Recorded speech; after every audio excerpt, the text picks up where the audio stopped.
Merci d'être venu. On va commencer notre 11e conférence sur le cycle de l'habité, la deuxième de cette année. Pour ceux qui ne sont pas au courant, à part la dernière, les conférences sont captées, donc elles sont sur la chaîne YouTube de l'ENSA PLV. Vous pouvez aller revoir Charles-Henri Tachon, Victoria Pignot, Jean Harari, donc voilà, et plein d'autres. Donc n'hésitez pas à aller voir celles qui ont été captées. Et donc là, on est heureux d'accueillir Martha pour la présentation de son travail. Et je laisse Nouria la présenter. Merci. Bonjour. Donc nous avons aujourd'hui le plaisir d'accueillir Marta Benedicto de Cierto Studio. C'est une agence basée à Barcelone, mais qui aujourd'hui travaille aussi depuis Paris, en France et en Belgique. C'est une agence formée par 6 femmes architectes qui ont très tôt commencé à travailler ensemble après ses études à l'école d'architecture de Barcelone et qui ont très tôt aussi commencé à participer à des concours sur les logements collectifs. Et maintenant, 10 ans après, presque, ils pourront nous expliquer un petit peu ces obsessions, comme elles disent, par rapport à l'étude typologique, qui est fortement axée sur un travail à la fois formel et géométrique, toujours pour aller à la recherche d'une non-hiérarchie des pièces, de la qualité des espaces intérieurs, vues croisées, espaces filtres, et aussi quand il y a l'opportunité de travailler avec la définition d'espaces collectifs, au sein de ces communautés de logements publics. Donc je crois que ça arrive dans un très bon moment pour vous, maintenant que vous avez commencé à vous plonger dans ces projets de logement et surtout dans les travaux typologiques, tout ce qu'elle va raconter. Donc merci beaucoup, Martha. Donc bonjour, comme Nouria a dit, je suis Martha de Cierto Studio et merci beaucoup pour nous inviter à faire cette conférence ici à Paris. Je suis un peu nerveuse parce que c'est la première fois que je fais une conférence en français et vous allez voir que mon français c'est pas le meilleur, mais s'il y a quelque chose que vous ne comprenez pas, je vous demande de m'interrompre et je vais essayer d'expliquer les choses de notre fois. Donc, nous sommes une équipe d'architectes fondée par 6 femmes architectes. Et en 2014-2015, on a commencé à travailler ensemble après nos études. À Barcelone, il y avait une grande crise de construction, mais on a dit pourquoi pas essayer de faire des concours ensemble. Et à la fin, on a gagné un premier concours de logement qui a été le début de notre studio. Maintenant, on est 20 architectes à l'agence de Barcelone et on a une petite antenne ici à Paris avec moi, qui habite ici depuis 2 ans. Et depuis ici, on essaye de faire la conquête un peu de le nord de l'Europe. Et on a un projet déjà à Bordeaux que je juste reviens de faire une visite de chantier. Et bon, on va expliquer un peu le projet depuis les plans parce qu'on travaille beaucoup de choses, l'urbanisme. On a gagné un grand concours d'urbanisme à Barcelone pour réhabiliter, renaturaliser un grand rue de l'Eixample, mais je peux dire que le logement collectif, c'est un peu notre domaine. On a posé beaucoup d'efforts et on a essayé de développer un peu notre manière de faire. Ça c'est ce que nous appelons obsession de plan. En espagnol, on dit plantitis, que c'est comme une maladie de vouloir essayer de faire tous les plans bien avec des connexions spéciales, avec un rythme qui est un peu plus mathématique, etc. Et donc, je vais expliquer ça en première partie et après, j'expliquerai ce projet qu'on a gagné le premier, qu'on vient de finir et que juste la semaine passée, et les habitants sont déménagés et on va voir qu'est-ce qui se passe dedans. Donc pour nous, il y a 5 concepts qui sont très importants et qui définissent un peu la forme de notre plan, la géométrie qu'on veut donner à les pièces, à les espaces, etc. Pour nous, le premier, c'est la déshiérarchisation.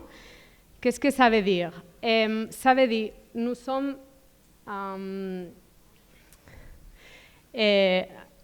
accostumés, je ne sais pas comment dire, à faire un logement d'habitude qui c'est avec une grande salle, une cuisine de servitude, un couloir et des chambres, tout ça. Ça, c'est un plan de logement qui répond à un nucléo familial très petit, qui c'est un père, mère de famille et 3 enfants. Pour nous, ça c'est une typologie qui c'est un peu fermée et qui ne répond pas à les besoins de la société actuelle. Ça, c'est pourquoi on cherche de hiérarchiser les pièces et faire des pièces qui ont des dimensions similaires. Il n'y a pas une grande pièce, mais toutes les pièces ont des dimensions qui permettent de décider sa fonction. Ça dépend de ce que les habitants de la maison ont besoin. Une autre chose qu'on essaye, c'est de réduire au maximum les espaces de servitude, les espaces de pas. Et c'est pour ça qu'on a regardé ce plan de Gaudí, la Casa Vicens à Barcelone, et il crée cette petite connexion, c'est comme des rotulas qui connectent les différentes chambres et qui, dans ce petit espace qui ici, apparemment c'est comme un meuble, et fait qu'il multiplie la connexion entre les différentes chambres et il donne de multiples possibilités d'usage parce que tu peux fermer une porte et faire toute la circulation dans l'autre côté et ça change complètement la maison. Cette référence, c'est très important pour nous, c'est un logement à Reus d'Òscar Tusquets. Il est un architecte catalan qui a beaucoup de logements et pour nous, ce logement, c'est très spécial. Surtout, il y a cette diagonale qui fait qu'on peut connaître l'appartement depuis qu'on entre et on a cette vue allongée qui nous permet d'avoir une dimension un peu plus longue de l'appartement. Aussi pour nous, c'est important de créer des pièces qui n'ont pas juste 4 côtés, mais 6, 5, 6, 7 côtés. Ça, ce que ça veut dire qu'on multiplie aussi la possibilité de connecter des chambres entre eux. Ici, c'est important pour nous la position de la loggia parce qu'il nous apporte de cet espace extérieur qui est connecté déjà à 3 chambres. Une est la cuisine, et la salle à manger et le séjour.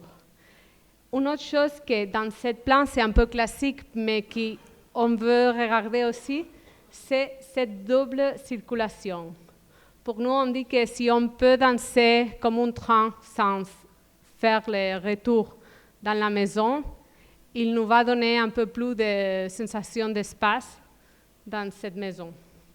Ici, on voit que les chambres sont encore à la partie coin-nuit, mais bon, on peut regarder cette partie des jours qui nous apporte beaucoup de choses dans le plan.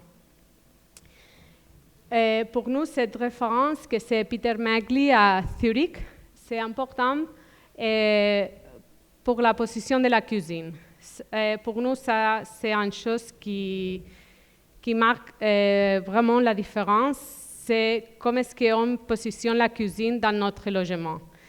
Les tâches domestiques, ils définissent beaucoup comment on partage toutes ces tâches dans notre famille, avec les personnes qu'on partage notre vie. Et on croit que l'architecture, et dans ce cas, le logement collectif, a une grande valeur pour faire que l'égalité des genres devient de plus en plus équilibrée. Donc pour nous, faire que ces tâches domestiques sont visibles dans la maison, il fera que peut-être les habitants les partagent un peu plus. Et pour finir, c'est la chambre satellite, ça c'est Hans Scharoun, le logement à Charlottenburg. Pour nous, ce plan, il a une chose que c'est très important, que seulement le fait d'ouvrir une porte, il fait que ce petit appartement, qui peut être indépendant de le grand logement, devient une chambre. Non, on peut imaginer qu'on a un enfant qui a 30 ans et qu'il habite encore à la maison. Et avec ça, on peut dire, OK, on va avoir un petit espace pour cette personne qui habite avec nous, mais qui a besoin d'un peu d'indépendance.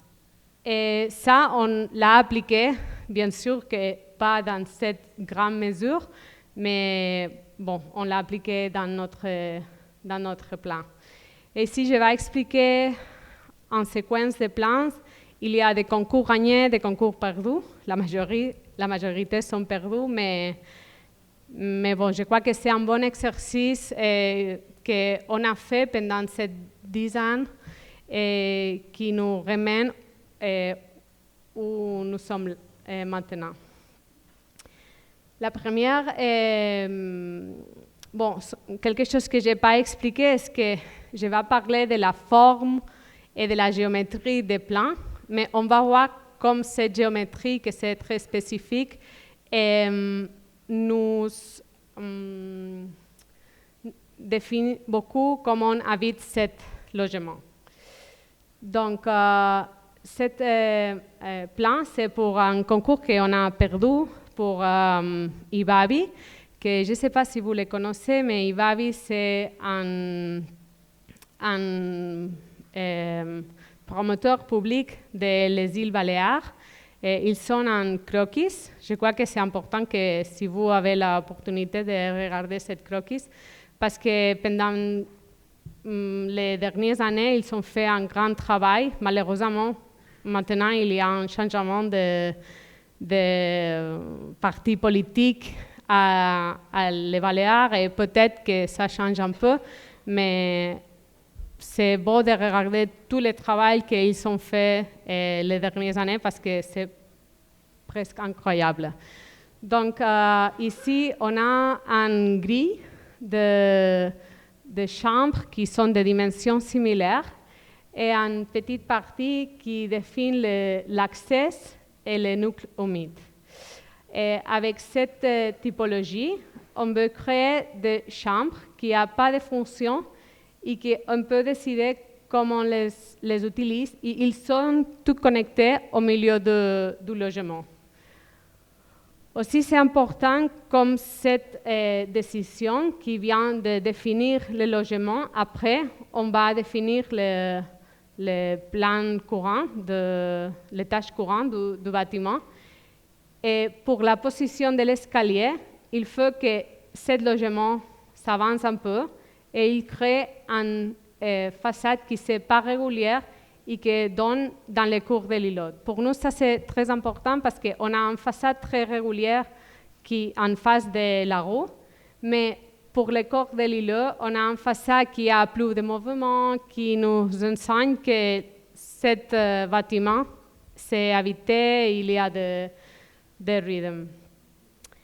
Donc, ce logement, il ressemble que c'est très simple, mais la raison d'avoir 4 chambres de similaires dimensions, il fait qu'on peut décider que ça c'est une chambre maintenant, mais on peut faire les 2 chambres en face du corps de l'îlot, maintenir le salon ici. On a la salle de bain avec 2 entrées parce qu'on peut devenir un peu la main room et l'autre peut-être l'entrée pour le reste du logement. Aussi très important comment on positionne l'ascenseur, parce que plusieurs fois c'est une chose qui c'est important d'intégrer dans les plans, qu'on ne veut pas qu'il y ait un ascenseur. Et ça, c'est aussi un peu la même stratégie, mais ici, on a décidé de placer une chambre au milieu de l'appart, qui sera la cuisine et qui nous donnera l'opportunité d'entrer à la reste de chambres. Cet appart, cet logement collectif, ce bâtiment, c'est un concours qu'on vient de perdre pour IMSOL, qui c'est un autre promoteur public à Barcelone. C'est très intéressant aussi, ça, qu'est-ce qu'il fait. On peut voir un bâtiment magnifique de Peristoral qui est à Cornellà et qui a un plan un peu similaire, un grille de chambres super régulier qui fait que le bâtiment devient très flexible et peut évoluer dans la vie de ses habitants. Avec la même stratégie, mais juste faisant ce mouvement, ce décalé, on achève d'avoir cette diagonale et ça nous permet aussi, à part de créer un vue un peu allongée, ça nous permet aussi d'avoir les deux chambres côté-côté, mais on peut décider que ça, c'est le côté public et les autres deviennent les chambres. Pour nous, c'est important aussi qu'on décide de créer ces deux bandes. Ici, il y a la salle de bain et ça nous crée aussi un buffer, que c'est un terme climatique, parce que ça, c'est un concours aussi pour Rivavi à Ibiza. Et c'est important d'avoir cet tampon climatique avec l'extérieur qui nous permet d'avoir de protection solaire à l'été et aussi juste avec un vitrail ici, il nous permet de fermer à l'hiver et avoir un logement qui n'a besoin pas d'avoir de chauffage, etc. Donc ça, c'est le plan, il y a un cours intérieur et depuis les deux noyaux, on arrive à la reste des chambres. Ce plan, il y a une référence claire de ce bâtiment que je vous ai nombré de Peristoral à Cornellà, que je crois que je ne l'ai pas mis ici, mais c'est une référence que c'est important de regarder. Le même plan, mais on l'a porté un peu plus loin. Ça, c'est un concours qu'on a fait pour Elche, au sud de Valence, en Espagne. Et on a créé cet espace tampon qui devient un peu plus large parce que Elche, c'est un lieu très chaud. Et on voulait créer un bâtiment qui a la Médina, les espaces marocains, comme un lieu, comme une référence très claire pour créer des espaces sombribles, avec de l'ombre, et aussi d'avoir cet tampon avec l'extérieur qui met le milieu du bâtiment, cette séquence de chambres, un peu plus fraîche, etc. C'est super important aussi d'avoir tous les logements traversants. Donc ici, il y a un grand travail de comment faire l'agrégation du bâtiment parce que nous avons cette couloir qui donne à les chambres, mais au milieu, il s'arrête et ici, on a les chambres, les logements les plus grands. Ici, on passe à un logement un peu plus classique et aussi c'est important de savoir qui est le client qu'on a devant. Et ça, c'est pour l'Incasòl, qui c'est le promoteur public de Catalogne. Et ici, on a voulu créer un espace petit qui articule tout l'appartement avec un ventre humide d'espace de servitude, mais avec une grande ouverture à la cuisine qui aussi partage la loggia et qui devient aussi part de l'espace commun. Dans cet appartement, c'est vrai que ce n'est pas possible de changer la fonction de les chambres, la pièce qui devient les chambres, parce qu'on entre pour l'autre côté, dans l'autre côté. Donc, à la fin, ça sera l'espace collectif et ça sera l'espace privé du logement. Dans ce concours, on a expérimenté une pièce que c'est très important pour nous, que c'est cet espace intermédiaire entre les couloirs collectifs du bâtiment et l'intimité du logement. Aussi, il y a un petit void qui nous sépare les couloirs de la chambre, qui évite que la personne peut toucher notre fenêtre. Cet espace intermédiaire, qui c'est l'entrée, mais que c'est extérieur, on a posé ça en pratique dans un bâtiment qu'on vient de finir à Masnou.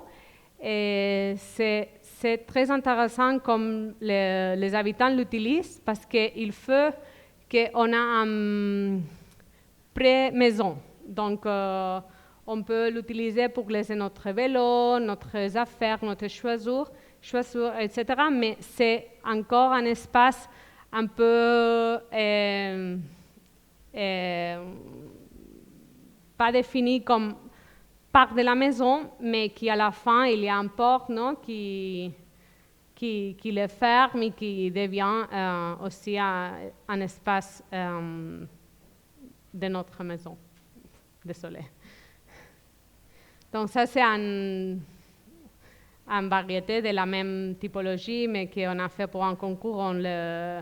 Dans l'urbanisme, c'est très différent. Donc on a ces deux pièces avec cet espace de couloir qui nous apporte l'entrée à la maison, et avec cette petite deux pièces. Si, quand on met une chambre de côté-côté, donc on a cette vue et cette relation. Et ça, c'est la typologie des glorias que j'expliquerai à la fin. Donc, je ne vais pas rester très loin ici, mais la chose importante, c'est qu'on mette cette rotule qui nous permet de créer, par exemple, dans cette case, une pièce. Dans cette case, c'est graphiquement une chambre, qui devient une pièce qui peut être un peu plus indépendante de l'appartement. Donc, si on a des enfants qui veulent habiter un peu loin des parents, ou on partage l'appartement avec des amis ou avec des personnes qui ne connaissent pas, on peut avoir un peu une distance entre les différentes chambres. Ça, c'est aussi comme on essaye d'avoir des vues élongées, aussi avec la cuisine. Et un peu le plan, mais je ne veux pas rester toute seule.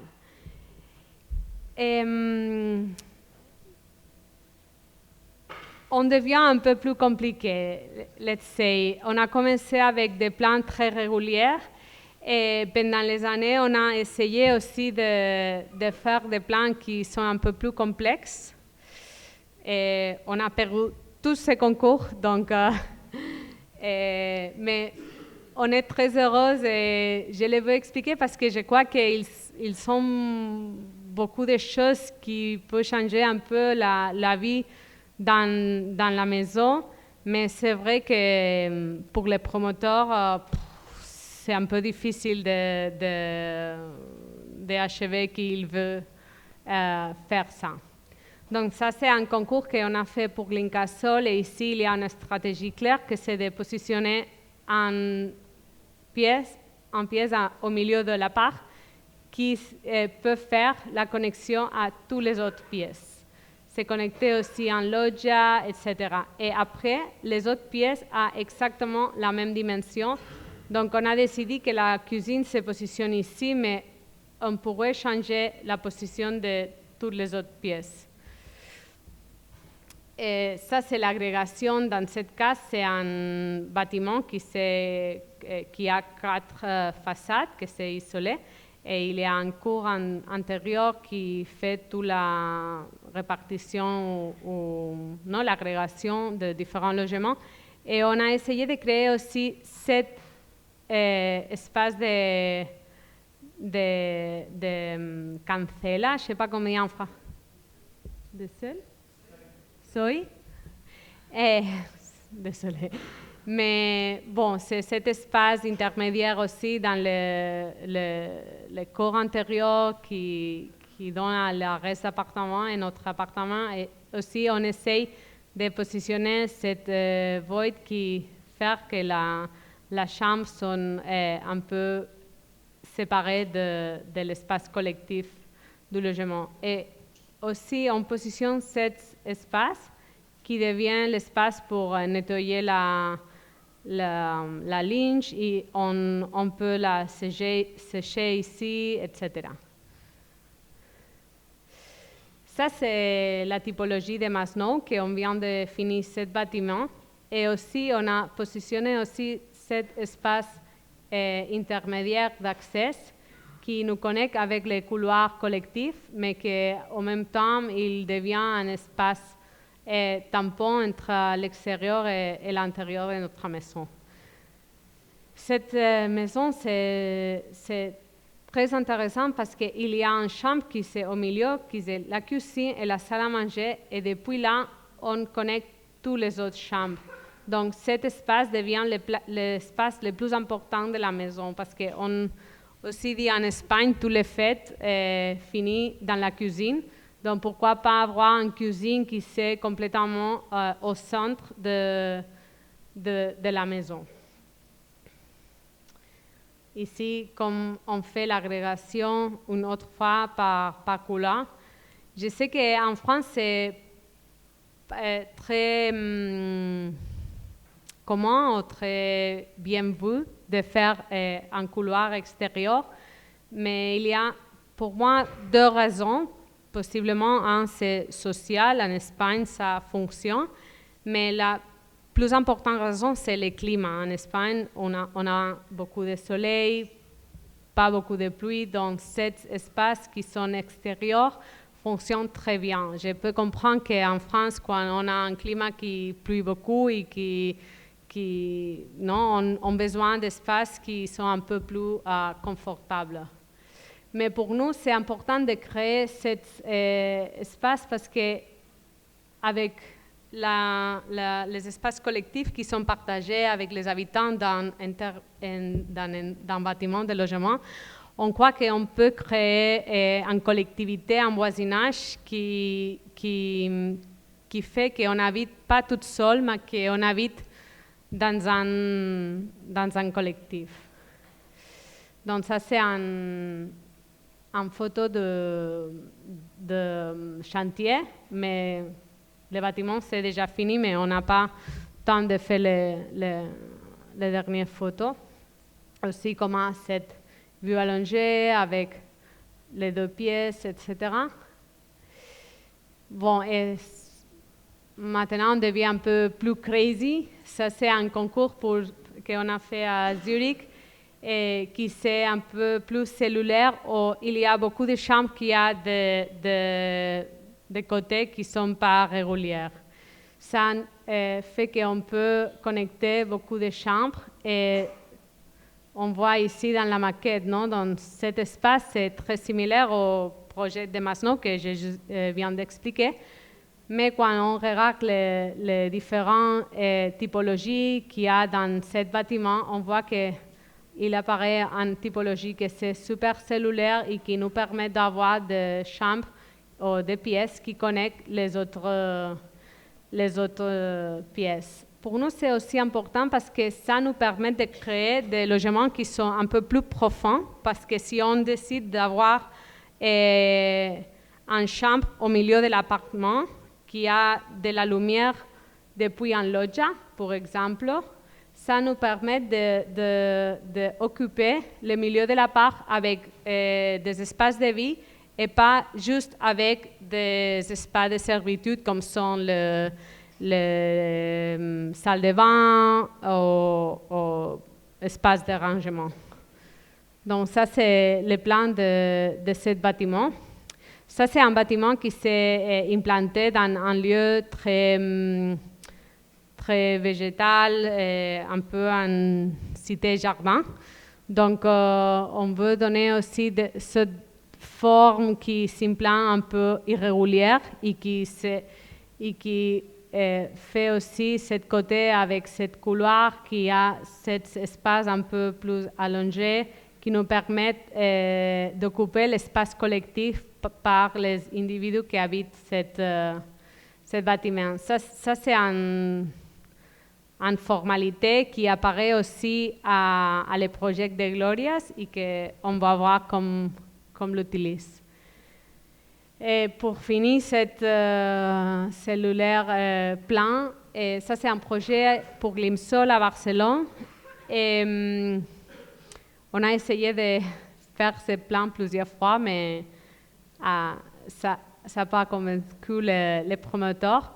Mais à la fin, c'est important de dire que ce n'est pas un plan très complexe. Quand on a la mathématique du plan, il fonctionne très bien. Donc, il y a une séquence de 3 chambres, que c'est cet espace d'entrée intermédiaire que j'ai parlé beaucoup, la cuisine qui donne une salle à manger et après on a les salles de bain. Donc on répète cette trilogie ici, ici, ici, ici, ici et ici. Donc après ça, on devient tout le reste de chambres.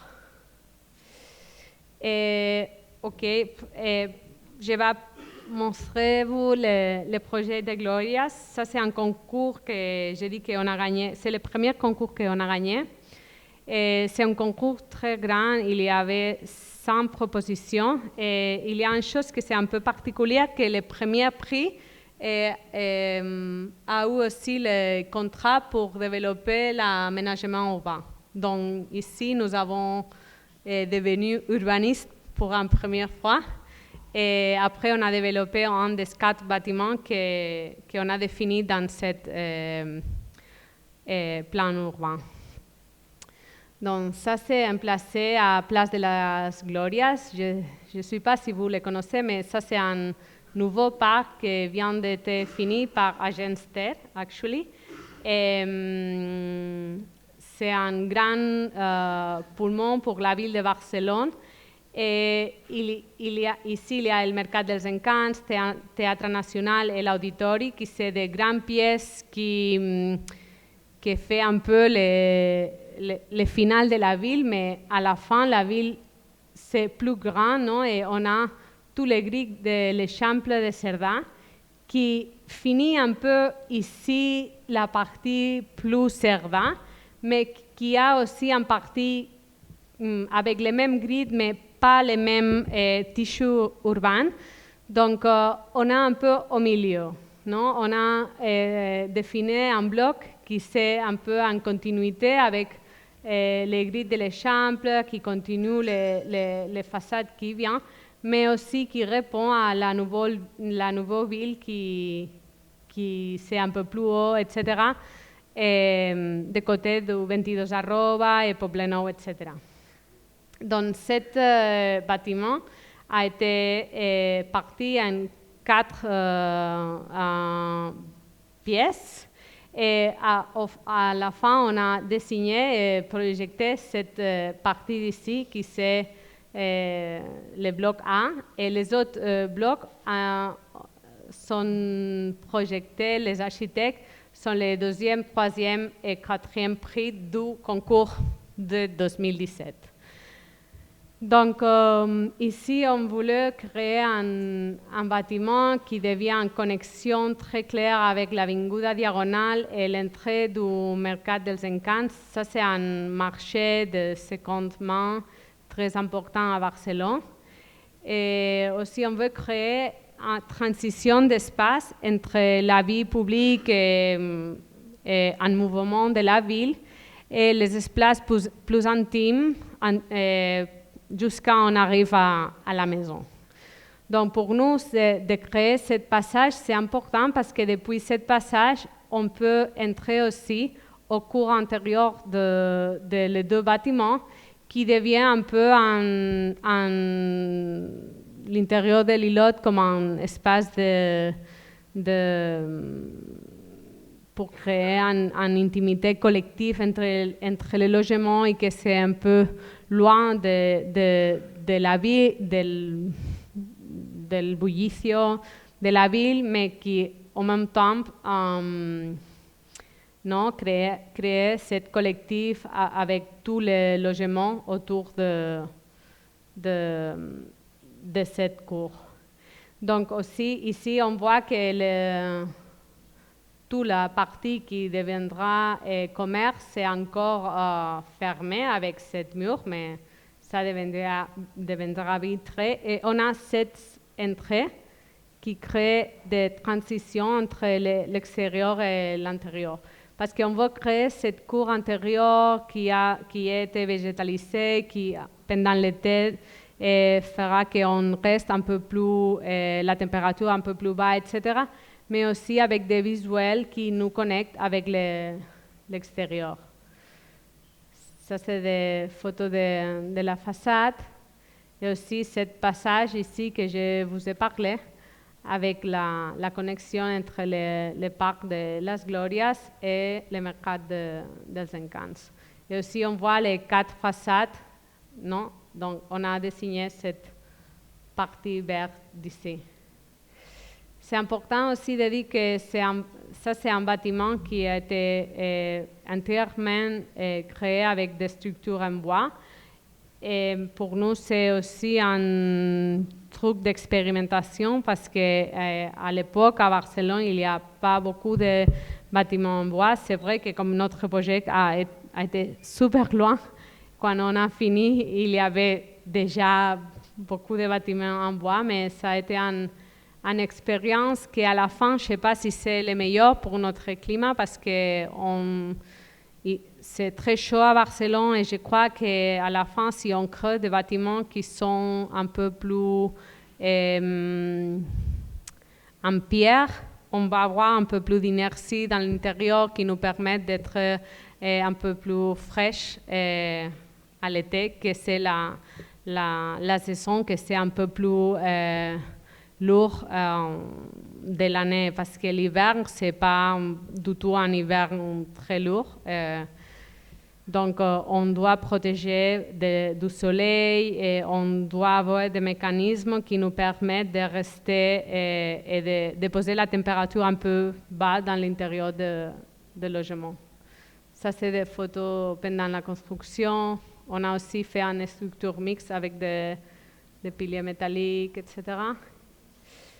Les bouts à l'intérieur.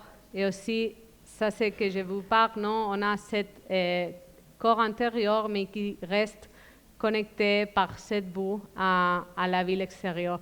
Ici, on a planté beaucoup d'arbres et ça nous permettra pendant l'été d'avoir un espace avec de l'humidité qui fera que la température décroît un peu dans l'intérieur de cette cour. Et pendant cette cour, on peut accéder au noyau du logement. Et après ça, on va à les couloirs, que c'est ici. Et pour nous, c'est important que cette couloir se positionne au sud, en face sud, parce qu'on va avoir cette protection solaire qui n'est pas juste d'un truc qu'on met on pose, mais c'est un truc qui à l'été, quand le soleil c'est plus vertical, nous permet d'avoir cette distance entre le soleil et notre maison. Et aussi, ça nous permet, avec la position de la cuisine, qui c'est un peu une cuisine qui veut sortir de la part et mettre cet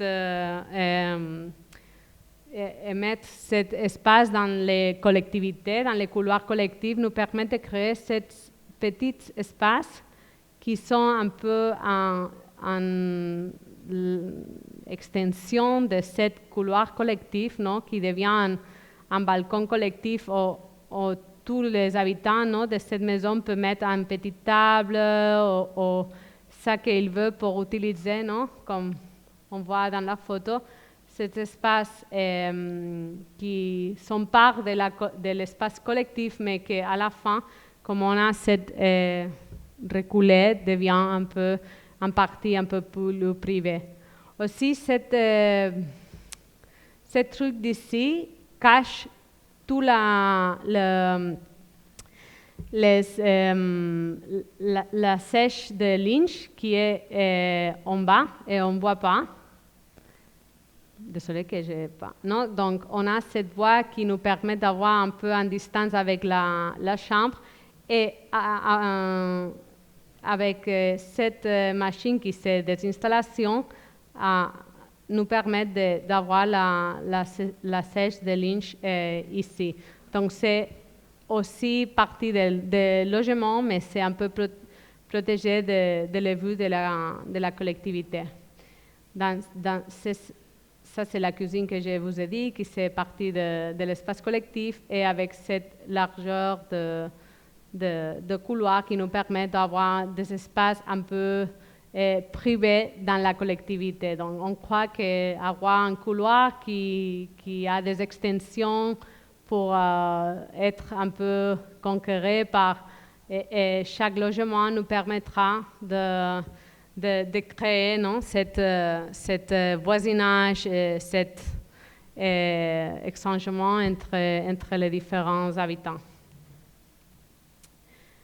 Ça, c'est un peu un détail de cette partie que c'est très important pour nous. C'est aussi l'entrée, mais aussi la connexion avec la cuisine. Un peu le même espace. Et ici, on arrive à les logements.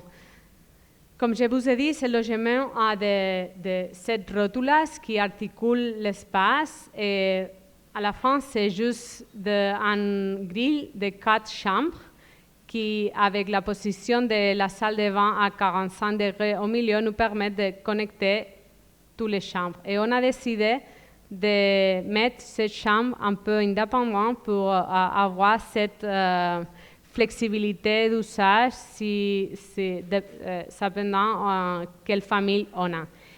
Et ici, il y a la troisième pièce, mais cette pièce, ce n'est pas toujours dans tous les logements. C'est une pièce qu'on a ajoutée. Si on va voir le plan général, c'est important de voir qu'on a la typologie minimale et après, on ajoute cette bande de 2 chambres et ça passe ici et ici. Et ça devient un T2, mais tous les autres logements sont en T3. Ça devient un T4, désolé, et tous les autres logements sont en T3. Désolé, mais en Espagne, on n'utilise pas cette nomenclature. Et donc, c'est juste un peu un jeu mathématique qu'au début du projet, on a eu une grille juste de 4 régulières et on a placé cette rotule qui nous permet de décider comment est-ce qu'on veut mélanger les apparts. Ça a été très convenient pour les promoteurs parce que je crois qu'on a changé la distribution de typologie presque au final avant de mettre la licence. Les permis. Donc, on a été un an avec des changements qu'ils ont décidé combien de logements ont besoin de 3 chambres, 2 chambres, et ça lui permet aussi de positionner son argent là où il est un peu plus meilleur pour lui. Et aussi, il y a cet appart qui, pour nous, c'est la cuisine qui vole. Et ça, c'est un peu impressionnant quand on est dans cette cuisine parce qu'ici, on a la vue du maire et du Théâtre National, etc. Donc, cet appart a créé aussi des espaces très, très particuliers. Et ça, que c'est une chose, non? Parce que normalement, le plot, c'est tout droit, mais comme on a fait l'aménagement urbain, on a achevé de dire à la ville qui nous permet de faire toutes ces parties en vol. Donc, si on y va à la première photo que je vous ai montrée, sorry, non, the other way. Ici, on voit que tout ça, c'est une partie qui vole dans la roue. Donc, la parcelle, il finit ici, mais on a eu l'opportunité de ne pas crocher la bande de logement, mais avoir un peu une chance de faire un finissant pour le final, non? Qui sinon devient un mur un peu dur. Et bon, l'intérieur, c'est aussi important pour nous de définir cet espace avec des différents matériaux entre la cuisine et la rotule intermédiaire et les autres. Et aussi avec des trucs qui sont très faciles parce que ça, c'est un bâtiment qui a été construit avec moins d'argent que la moitié des bâtiments privés en Espagne, non? C'est logements sociaux. Donc, on a décidé de mélanger deux couleurs qui sont couleurs standards, qui sont pas chères. Et avec ce truc, on a achevé d'avoir un peu de design à l'intérieur du logement aussi. Parce que pour nous, c'est important de ne pas laisser l'intérieur au constructeur, mais de décider des petits trucs qui font un peu la différence. Aussi, un vue de la cuisine.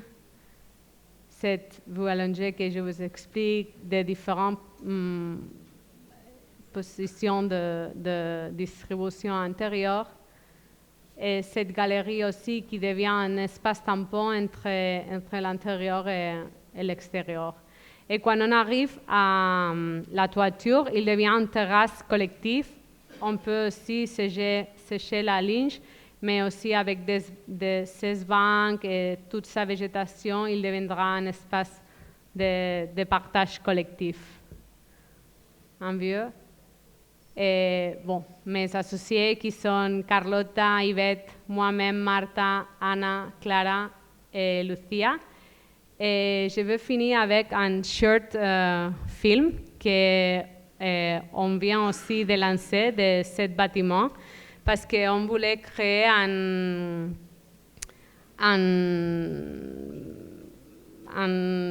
graphique qui n'est pas la même chose qu'on fait toujours comme des photos, en vidéo super architectonique. Donc, on a décidé de faire une histoire qui c'est un peu différente. Merci beaucoup pour votre présentation très, très riche et la manière dont vous avez montré la diversité, les variations dans toutes vos recherches. C'est précieux pour nous de regarder ça, de regarder aussi une certaine clarté formelle. Je m'interroge, moi, sur votre arrivée en France et sur la façon dont des maîtres d'ouvrage ou des habitants, peut-être avez-vous eu déjà ce rapport-là, peuvent s'approprier ça dans la mesure où nous, ça nous fait beaucoup réfléchir, mais ça nous déroute un peu, ça nous interroge. J'aurais peut-être un ou deux points, moi, sur lesquels je voudrais revenir avec vous, et donc peut-être comment réagissent nos promoteurs et nos maîtres d'ouvrage. La taille de chaque pièce. Et moi, j'entends vraiment très bien votre propos sur le refus de la hiérarchie, c'est très clair, et la neutralité du plan et vos références, mais je m'interroge pour le public français, voilà, de ce qui nous apparaît comme une disparition du séjour, parfois en second jour. Et donc, est-ce qu'on a une entente, une écoute des maîtres d'ouvrage ou des habitants et qui peuvent se reconnaître dans ces plans-là, avec la distinction salle à manger séjour, par exemple. Voilà, moi, ça me fait beaucoup réfléchir, ce que vous nous avez montré, en tout cas. Merci. Bon, tu m'as donné un peu la réponse, mais c'est pas que la salle ou le séjour disparu, mais on le split. Je sais pas comment dire, non? Donc, on n'a pas un séjour qui c'est très rare, mais on a une séquence de logements et tous les logements ont une salle à manger et un séjour. Et quelle est la surface que c'est le minimum pour avoir un espace qui c'est confortable? Donc, on a essayé beaucoup de dimensions et bien sûr qu'il y a la réglementation catalane qui fait qu'une salle doit inscrire un cercle de 3 mètres de diamètre, etc. Mais à la fin, quand on positionne les sofas et la télé et tous les petits mobiliers qu'on a besoin, on a décidé que ça c'est entre 12 et 13 mètres carrés. C'est en dimension que c'est bon. Et aussi 3 mètres 20 at least dans une des dimensions.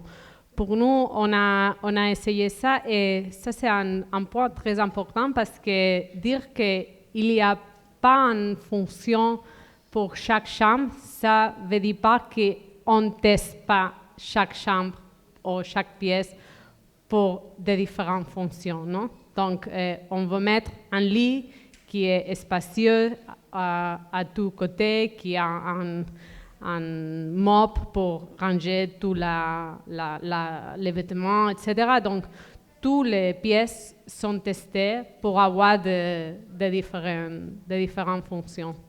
Donc, c'est vrai que si on a 3 pièces, parce que je compte la cuisine aussi, et 2 de ces pièces sont 13 mètres carrés, plus la cuisine qui c'est 6-7 mètres carrés.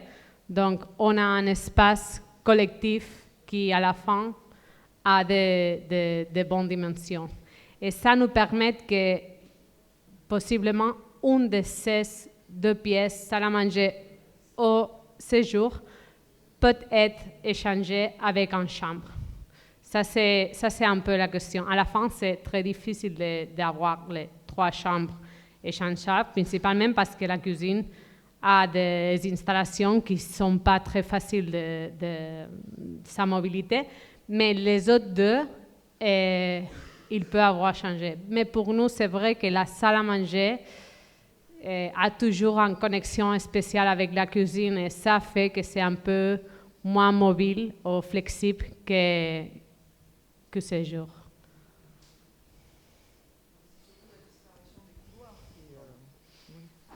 Non, je voulais juste dire que ce que ça génère surtout aussi de très intéressant, c'est la disparition des couloirs, quoi qu'il en soit, quoi. Oui, pour nous, dans Glorias, il y a un petit couloir et dans les autres parts, dans la part de Masnou, il n'y a pas de couloir. Et c'est vrai qu'il change beaucoup comme on habite dans une maison parce que à la fin, le couloir, c'est aussi un espace buffer, non? Entre le jour et la nuit, etc.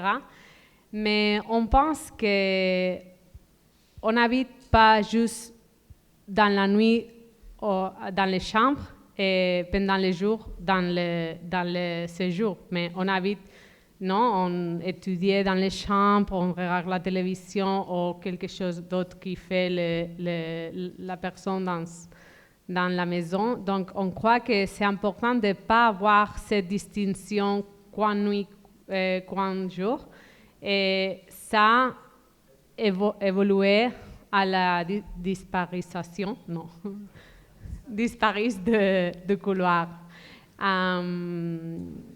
Ça, c'est une chose qu'on a dans notre plan maintenant, qu'on essaye de développer, que c'est si c'est une bonne chose d'avoir pas de couloir, ou peut-être que c'est aussi un élément qui donne un peu une flexibilité à les logements. Donc, on essaye de tester des autres typologies où les couloirs reviennent, mais c'est vrai que quand on fait des typologies très très petit parce que cet appart, que c'est T4, c'est 73 mètres carrés. Donc, si on essaye de donner tout l'espace habitable à les pièces, à les chambres ou à les séjours, etc., on aura de plus spacieux espaces de vie et on essaye de diminuer au maximum cet espace qui sert juste pour passer.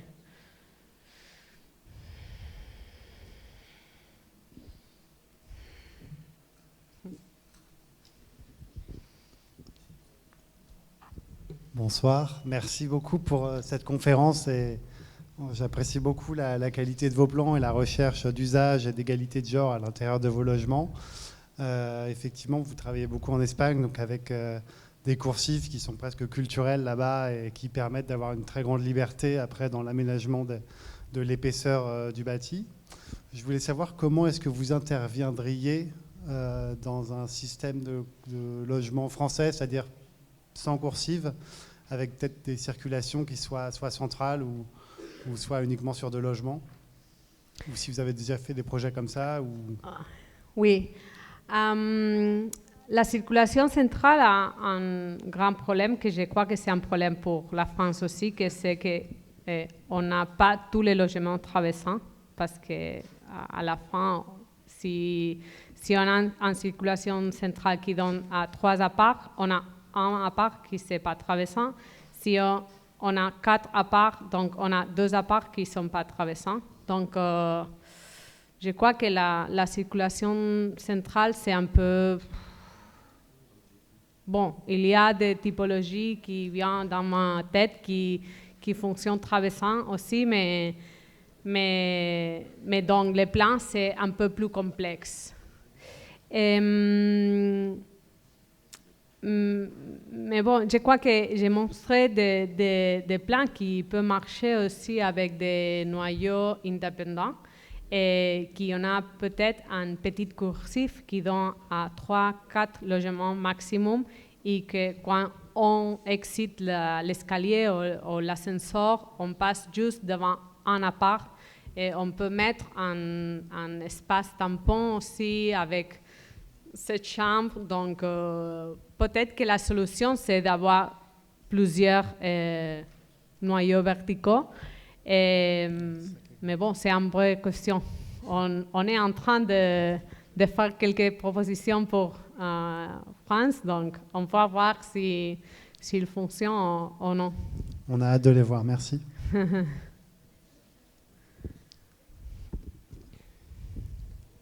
Une autre question ? Bon, moi j'en ai une. Est-ce que vous avez des retours de comment ça a été habité ? Parce que ça doit être intéressant de voir. Est-ce que vous avez été surpris par des aménagements imprévus ? Donc, ça, c'est le premier bâtiment qu'on vient de finir et les habitants sont déménagés la semaine dernière. Donc, on n'a pas de retour encore, mais on a été prévu du promoteur qui nous a demandé de faire des workshops avec les habitants parce qui ça, c'est notre bâtiment sera complètement loué. Donc, les habitants qui sont déménagés, c'est random, un peu, pas random, mais c'est des gens qui ont besoin d'habiter là, etc. Donc, oui, on va faire des workshops parce que pour lui, ce n'est pas automatique comme habiter cet espace. Et encore qu'ils sont des plans et ils sont en bouclette avec comment utiliser l'appart, etc. Et il sera important de travailler avec lui et de les aider à poser le mobilier et aussi à utiliser les bâtiments parce que les bâtiments, c'est très technical in terms of comment utiliser les chauffages, etc., ou la protection solaire pendant l'été, etc. Et on a vu que les bâtiments à côté, qui sont déménagés un mois avant, la première facture d'électricité a été super haute. Et ça, c'est un peu un truc rare parce que c'est un bâtiment un peu un Ferrari en termes d'écologie et de rendement. Donc, on va les aider aussi à utiliser, ouvre la fenêtre pendant 10 minutes, pas plus, parce qu'il y a un récupérateur de chaleur pendant l'hiver, mais à l'été, c'est bon d'ouvrir juste pendant la nuit et protéger. Donc, ces choses qui pour nous sont évidentes, et pour les utilisateurs, ne sont pas très évidentes. Donc, on va essayer d'être en contact avec les habitants, mais je crois qu'après un an, je vais répondre à tes questions, mais maintenant, je n'ai pas de retour. Moi, j'ai 2 petites questions, en fait. Déjà, merci beaucoup. Et puis, je trouve vraiment super qu'on puisse présenter votre agence qui est composée que de femmes. Ça fait du bien, surtout pour les jeunes. Là, je pense que ça leur fait du bien de voir ça aussi. J'avais une question sur ce bâtiment que vous venez de livrer et dont vous avez fait le plan masse finalement des 4 autres bâtiments. Est-ce que les plans des autres bâtiments sont dans une recherche typologique aussi poussée que la vôtre? Parce que j'ai eu l'impression qu'il y a des coursifs qui communiquaient de bâtiment en bâtiment. Et puis peut-être, est-ce que vous... Pourquoi tout d'un coup en Espagne se passe ce possible-là de la recherche? Vous avez parlé d'Ibavi et puis des concours là, et de votre travail. Comment vous expliquez que finalement en Espagne... est-ce que c'est général ou est-ce que vous êtes une exception dans ce qui se produit aujourd'hui? Je pense que les questions de Pierre sur comment aujourd'hui la crise du logement en France fait qu'on fait des retours en arrière assez importants et qu'on aimerait pouvoir pousser des choses. Et en tout cas dans le logement, disons... pas parisien et pas... je pense qu'on aurait du mal à sortir des dessins de plans comme ça. Est-ce que vous avez un... Je veux dire que ce n'est pas tout l'Espagne, mais c'est vrai qu'après la crise, je crois qu'il y a beaucoup d'architectes qui sont déménagés à travailler pour l'administration publique. Et à la fin, il y a beaucoup de personnes qui sont dans une position de décision très importante, qui a un bon critérium. Et à Barcelone, ça c'est un clair exemple. Si on regarde la personne qui ont le leadership dans cette institution, sont personnes qui, pour lui, l'évolution du logement, etc., c'est très important. Et ça, c'est une chose qui c'est pas du tout automatique, mais qui peut-être qu'à Barcelone, on a eu une mairie très left pendant 8 ans. Ça a devenu un changement de vue pour l'institution de logement public de Barcelone et aussi à la Généralitat, etc. Je crois que ça, c'est très important et on voit qu'à les îles Baléares, avec Ibavi, c'est un peu la même chose. Donc, pendant des années, ils ont eu un gouvernement très gauche. Et bon, ils ont eu l'opportunité de développer le logement public très beaucoup. Mais je veux dire que c'est aussi une chose qui c'est un peu école Barcelone. Parce que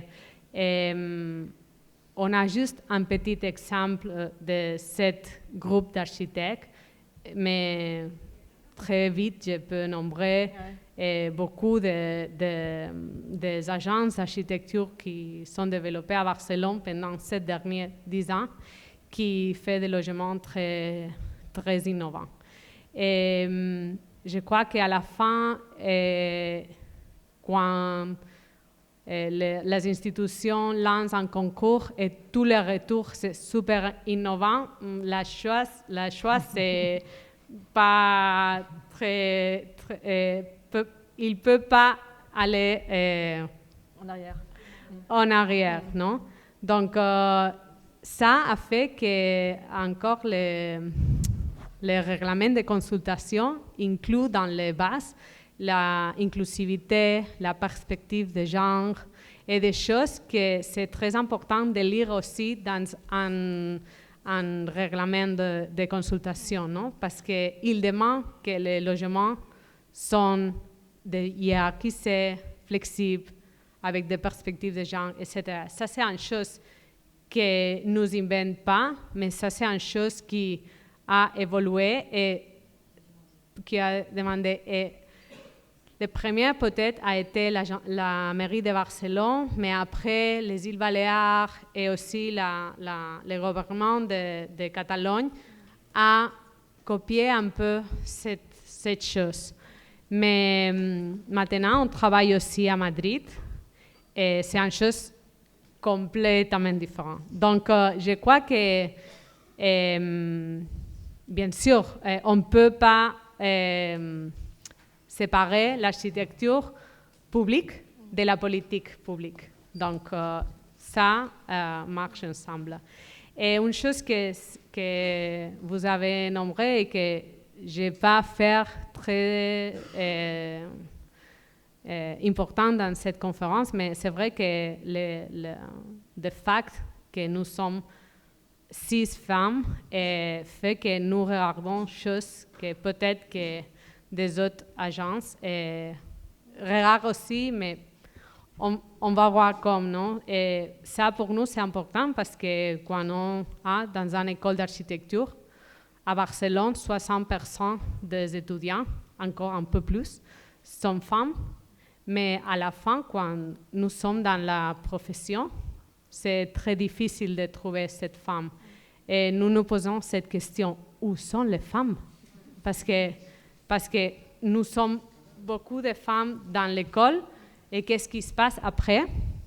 Et ça, c'est une vraie question que maintenant, dans notre studio, on a l'âge d'être maman, etc.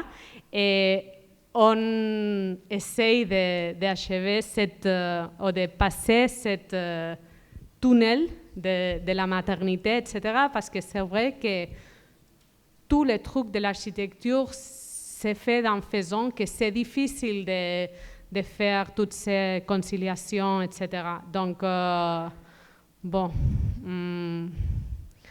on essaye aussi de cacher quelques barrières, mais... Du coup, excusez-moi, je reviens sur ma deuxième question. Vous montriez là le plan général, oui. C'est ça? C'est ça. Et tous les couloirs sont continus, à exception de ce bâtiment. Et ça, c'est aussi une raison politique. Parce qu'au début du projet, ce bâtiment, c'est pour vendre. Pas vendre complètement, mais c'est vendre les droits d'habiter en session d'habiter 90 ans. Mais pendant le projet, ils ont décidé qu'ils ont besoin un peu plus d'argent. Donc, ce bâtiment est devenu aussi le même type que ça.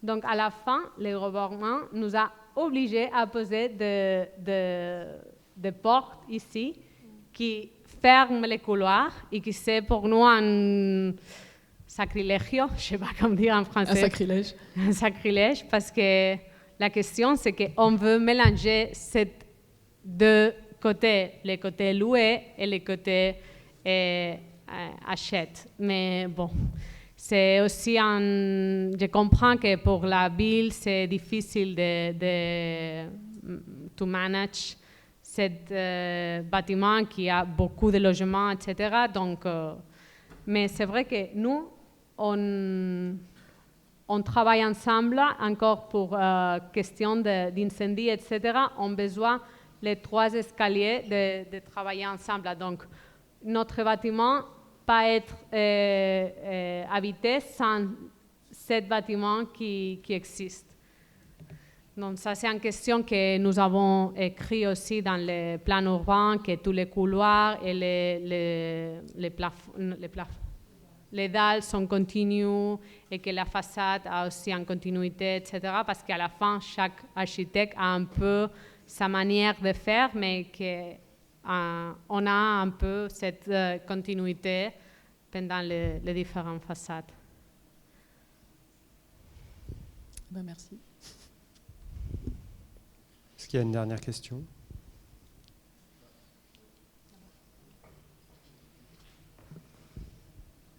Merci. Bonjour. Bonsoir. Merci. J'aurais bien voulu, si c'était possible, passer un tout petit peu de temps sur les systèmes constructifs. Parce que je vois, si j'ai bien compris, c'est un bâtiment tout en bois. Et quand je regarde, non, pas tout, c'est ça. C'est un moment parce que c'est important de... Donc ici, on voit que toutes ces parties, c'est murs porteurs CLT, Contra-Laminated Timber, mais les couloirs ont des piliers métalliques. Donc c'est un peu une mixité entre cette partie qui c'est mur en bois et les couloirs qui c'est métallique. Ça, c'est une question que pour ce plan, il marche très bien parce que comme on a cette partie à 45 degrés et les autres qui sont à 90 degrés, il fait que le bâtiment, c'est complètement stable. Contreventé et stable. Oui, exactement.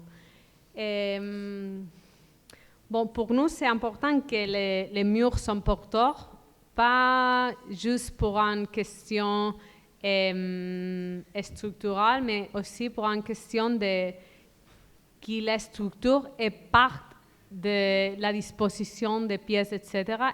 Et ce n'est pas une question qui apparaît après. Donc, on a pensé avec la structure comme une question qui définit aussi l'espace. Dans cette partie, je veux dire qu'à Barcelone, il y a des architectes comme Arquitectas ou Peristoral, etc., qui ont beaucoup plus d'expérience que nous. Et je crois qu'on a encore un travail de développer cette partie constructive qui ne s'apprend pas toujours dans l'école, mais qui s'apprend dans les chantiers. Donc, dans ce chantier, on a... We faced. On a trouvé quelques problèmes qui bien sûr que les prochains projets, on ne verra pas. Donc, c'est vrai que donc, à la fin, toute la voie s'est cachée pour l'incendie, etc. Et on pense quelle est la bonne dimension pour trouver, parce que au début du projet, on a décidé de réduire au maximum la dimension du bois parce que dans ce moment, le bois, c'est super, super cher. Ça a fait qu'on protège tous les bois, mais en Espagne, si on surdimensionne un peu les bois, on peut la laisser visible. Non, on dimensionne un peu plus qui peut être crémé s'il y a un incendie pendant... une minute, etc. De temps de... Oui. Donc, ouais, sont décisions qu'on a prises pour le budget, mais qu'à la fin, on a mis beaucoup de capas, layers, et c'est un peu une décision qui je questionne un peu maintenant. Mais je crois que c'est bon parce que c'est un process, non? Ça, c'est le premier bâtiment, on vient de finir un autre, et on apprend dans ce chemin. Donc, oui. Je n'ai pas répondu à ta question, oui. Si, c'est très bien. En fait, la question est venue de cette image au début, je voulais vous demander si c'était fait exprès d'annihiler complètement les matériaux, en fait, parce qu'on ne comprend pas, on ne les voit pas, les matériaux, on ne sait pas ce que c'est là. juste une photo, en fait. Donc c'était ça un peu le début de la question. Ok. Je voulais savoir si c'était fait plus ou moins exprès. Enfin, bon, voilà. C'est un peu exprès, mais c'est aussi la conséquence des décisions que... Mais c'est aussi une question de professeur, et je voulais que vous disiez aux étudiants qu'il y avait aussi des contraintes techniques de feu, etc. Oui. Merci. Merci à vous. Merci beaucoup Martha. Merci Bruno et Corentin pour la captation.